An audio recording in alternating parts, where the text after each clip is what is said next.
আসসালামু আলাইকুম। Hello Patek জনগণ, কেমন আছেন সবাই? আজকে আমাদের বাসায় একটা আন্টি অনেকগুলো ভর্তা পাঠিয়েছিলেন। তো ভর্তাগুলা খাওয়ার সময় মনে হইলো ভর্তাতে কিছু একটা কম হয়েছে। তাই ভর্তাগুলা দেখতে এবং ঘ্রাণটা যতটা সুন্দর হয়েছিল, খেতে এতটা স্বাদ আমি পাচ্ছিলাম না।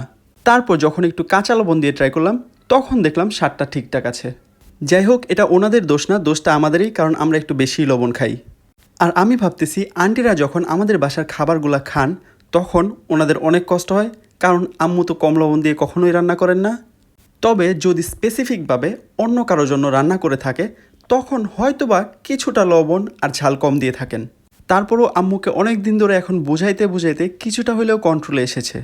কিন্তু তরকারি অথবা ভাজিতে আম্মুর বেশি তেল ইউজ করাটা আমি এখনও কমাইতে পারতেছি না।